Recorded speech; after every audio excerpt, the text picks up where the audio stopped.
Greetings and welcome to House of Words, a podcast about writers, authors, and originators. I am your host, Jason Nemore Hardin, and today on our debut episode, we are digging into the shadows, into the background that made one of the best true crime books, as well as a pioneer within the genre of new journalism possible. Today we're talking about Truman Capote's In Cold Blood.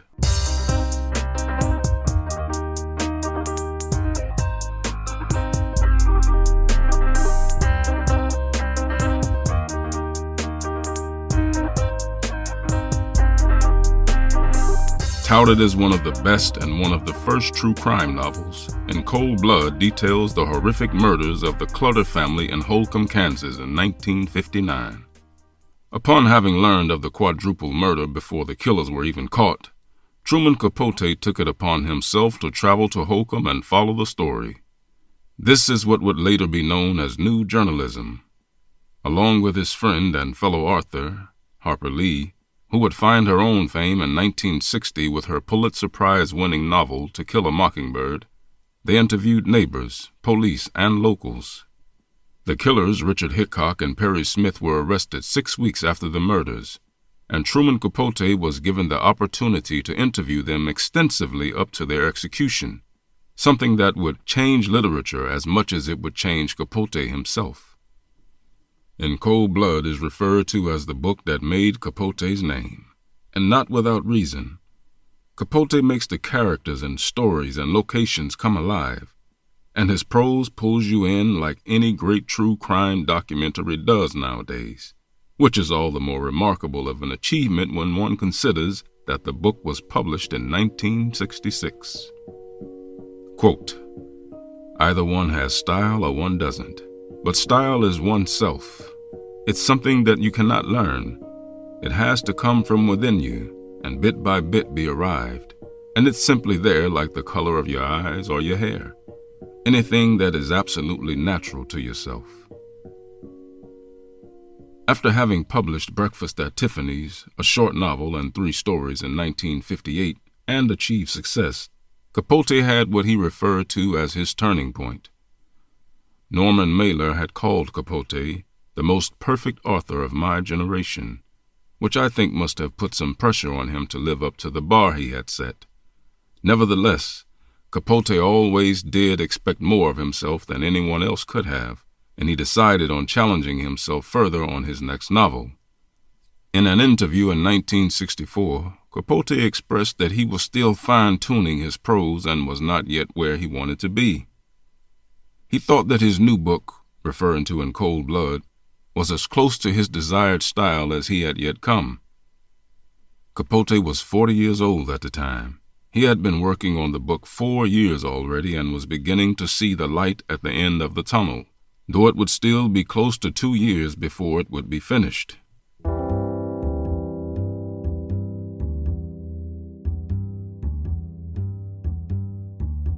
Flamboyant, different, odd, eccentric, somewhat unpredictable, and with his trademark high-pitched voice and southern drawl, he was unlike anything the residents of Holcomb had experienced before. But Capote was unafraid.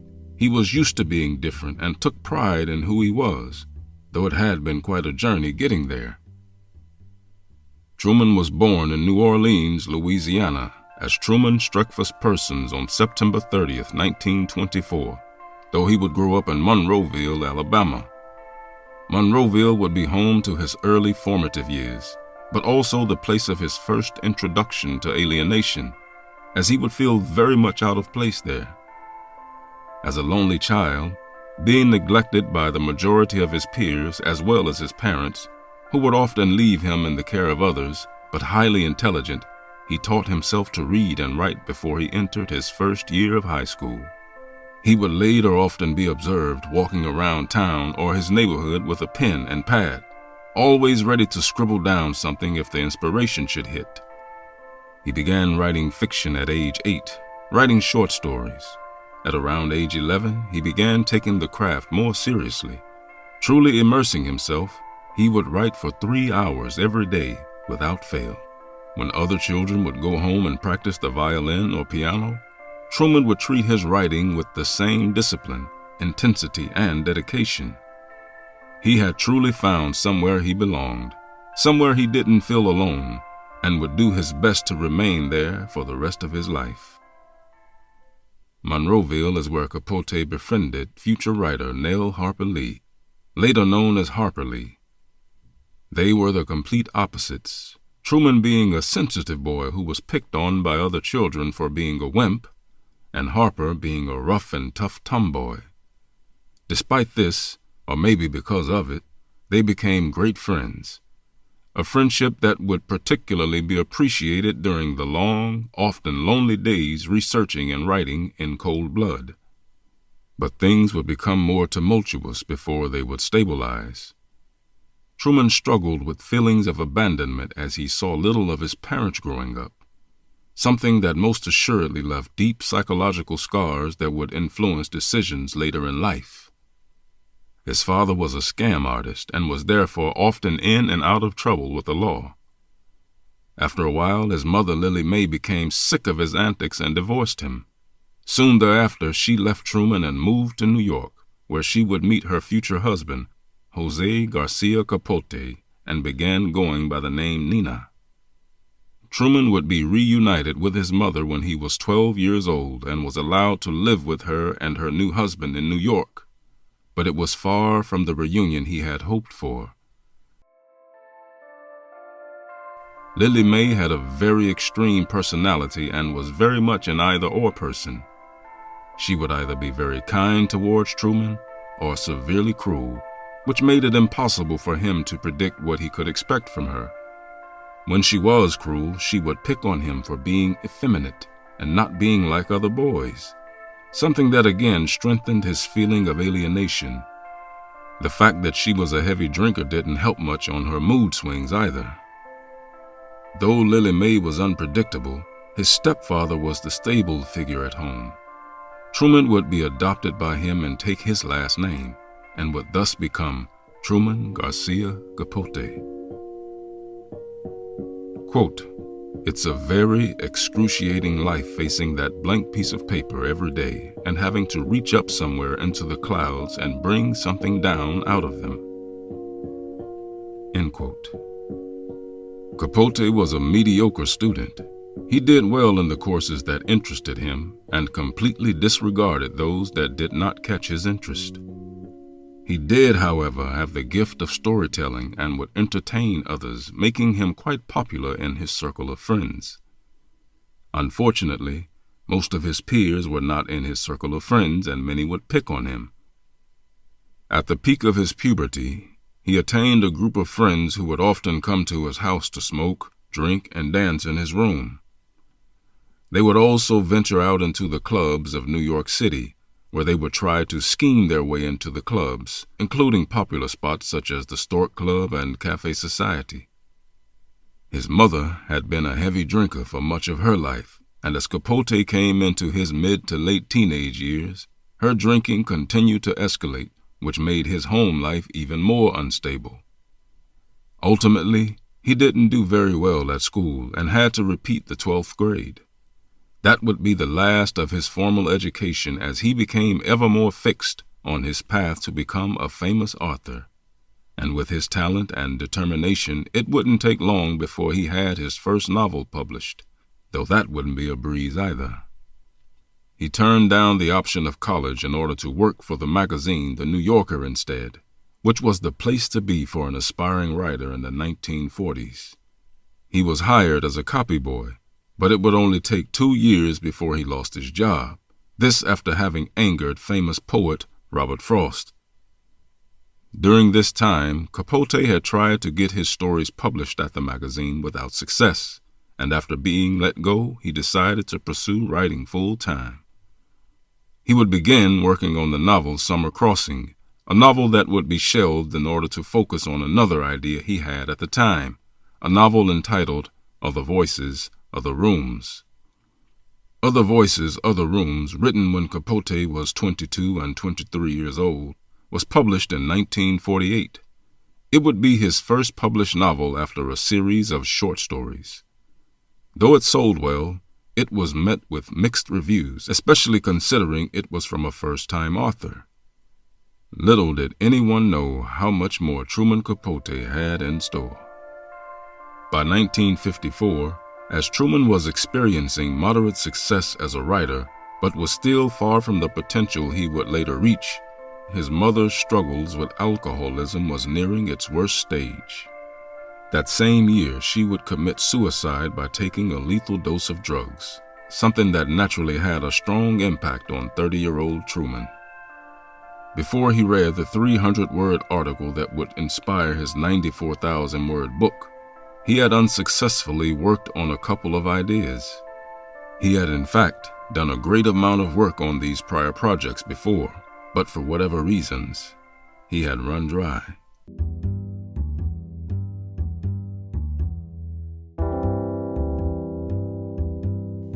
In the New York Times, he read, "Kansas farmer slain, family of 4 slain in Kansas." And that simply struck something in him that he could not let go.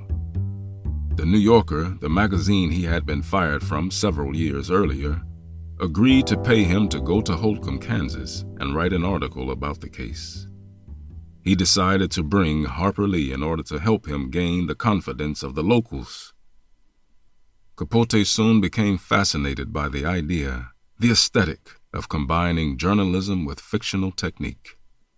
According to him, when he began writing in cold blood, it wasn't because he was interested in the crime, but because it happened to accommodate his aesthetic theory that he could produce a work of art, an engaging book, like one of fiction, but using a real-life situation as the subject. The theory was that the merging of real-life events told in a fictional style would have the same or an even bigger impact than most fictional literature had. He would travel back and forth between Kansas and New York with Harper Lee. In Kansas, he would do the research which involved a lot of socializing before returning to New York to write. To begin with, in 1960 it was to be an article, but as the story evolved, Truman realized that he had much more than an article in front of him. In cold blood would have to be a book if he wanted to tell it the way he felt it deserved to be told. Capote would later tell that despite making many friends, as he had to in order to write a book in the style he had decided upon, it was a very lonely existence, and overall a very difficult book to write. Nevertheless, he persevered as he knew that he had something very special and promising coming together. He had had a love affair with alcohol for many years already, but he had not yet gone so far down the road that it was too late for a turnaround. This, though, would be a very different matter by the end of the book. The 2 main subjects of his book, Richard Hickok and Perry Smith, were very different individuals. Richard, most often referred to as Dick, was easy to talk to, Capote said. Dick was like a person you'd meet on a train who would just start up a conversation and start telling you his whole life story immediately. Perry, however, was different. In Capote's own words, Perry was a strange and difficult boy. Despite this, Capote felt that of the 2 accused men, he got closer to Perry precisely because he was so difficult to get close to, which meant that once he broke through the barrier, their interactions became more intimate as time went on. Another factor they connected on was Perry's feelings of loneliness, something Capote was well acquainted with since childhood, and also with his lonely existence in Kansas at the time. Quote, "That's the difference between the serious artist and the craftsman. The craftsman can take material and because of his abilities do a professional job of it. The serious artist, like a Proust, is like an object caught by a wave and swept to shore. He's obsessed by his material. It's like a venom working in his blood, and the art is the antidote."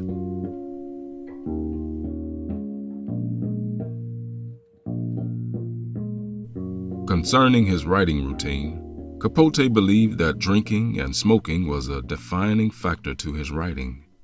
He would say, "I've got to be puffing and sipping."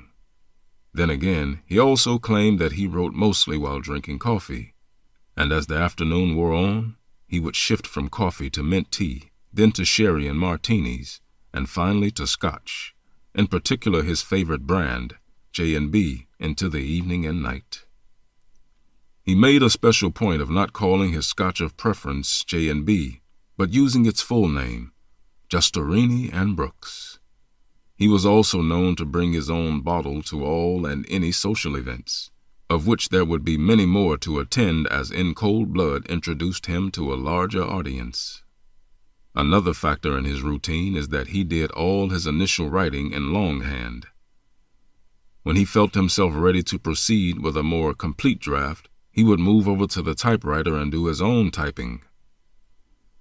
He called the book a nonfiction novel, saying, "The nonfiction novel being the genre brought about the synthesis of journalism and fictional technique, the end result being this new book of mine, In Cold Blood." Capote worked on the book for a total of 6 years and wouldn't finish it until after the execution of Smith and Hickok. When he did finish the book, having produced an astounding 8,000 pages of notes of research along the way, he was, however, proud of what he had achieved and felt it was as close to the goal he had set out for himself. It was first released as a 4-part serial in the New Yorker, beginning with the September 25, 1965 issue. As is well known, the story was a huge success, even selling out in certain parts of the country, particularly in Kansas. It was first published as a book by Random House on January 17, 1966. However, the copyright states 1965 for those of you attentive to details. It was generally praised, but that did not come without its critics. Most of the critique focused on how Capote claimed and insisted that every word of the book was true, which is something he should not have done, as it left him vulnerable to critics. Some of these critics argued that Capote had changed facts to suit the narrative, had added scenes that never took place, and even manufactured dialogue. Some of the residents from Kansas claimed that they or their relatives were mischaracterized or misquoted. Some of this would appear in an article in Esquire in 1966. Among other discrepancies, lead investigator Alvin Dewey would later explain that the scene in the book where he visits the grave of the Clutter family was completely Capote's invention. It is now generally agreed that Capote took certain artistic liberties, which could mean that In Cold Blood is the first gonzo journalistic book, but that's a debate for another day. Despite the critique, it appeared, from one angle at least, like Capote was on top of the world. With some of the royalty money earned from the book, Capote bought an apartment on the 22nd floor of the UN Plaza. It had a panoramic view of Manhattan and was the place to live in New York City. Though Capote was now very wealthy and could afford a more comfortable lifestyle, he was experiencing a different side of success as well. He felt allured by the celebrity life and constant demands for interviews and TV appearances. As he frequented more parties and became more and more famous, he began writing less and drinking more, something that would grow into a dependency.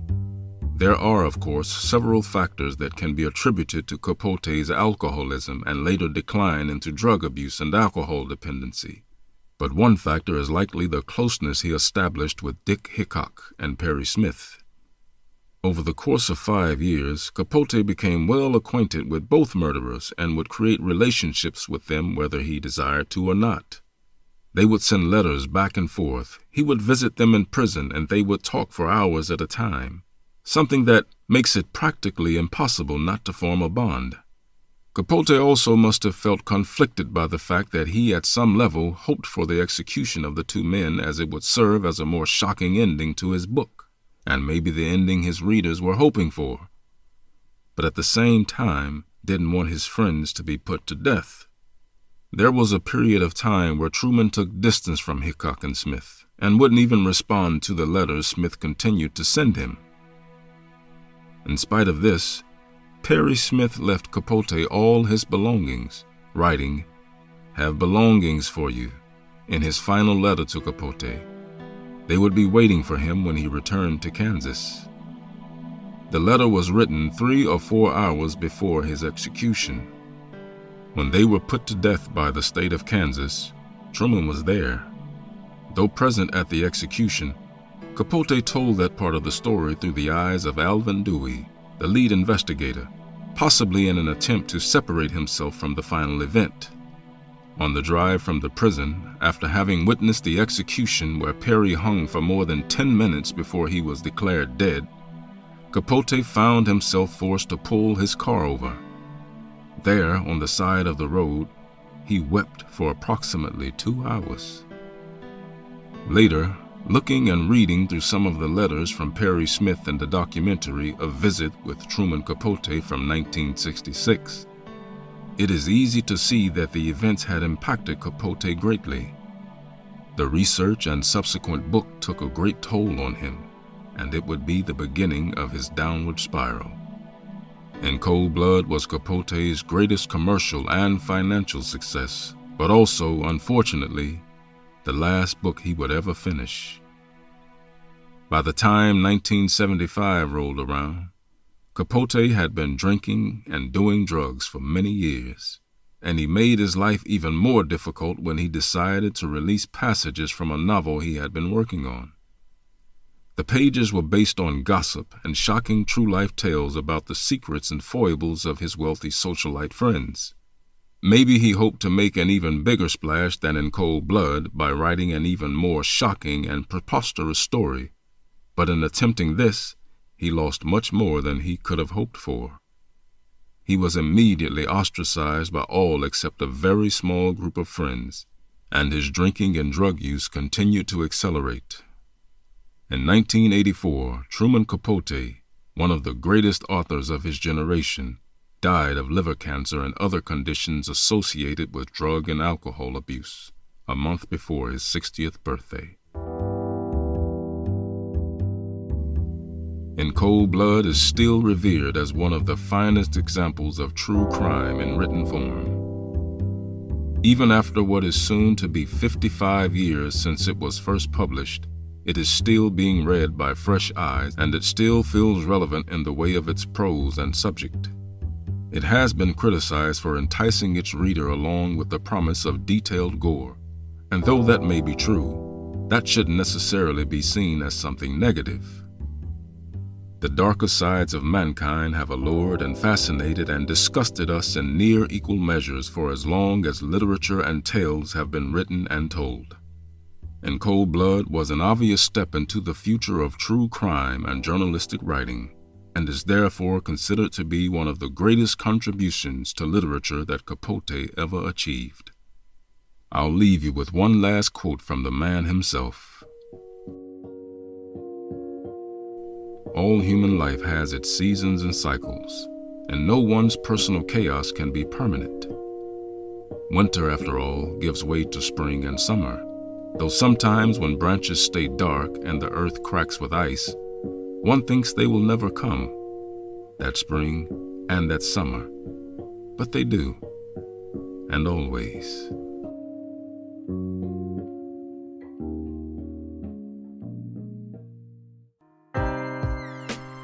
Thank you for listening to House of Words. I hope you enjoyed this episode and will spread the word about the podcast.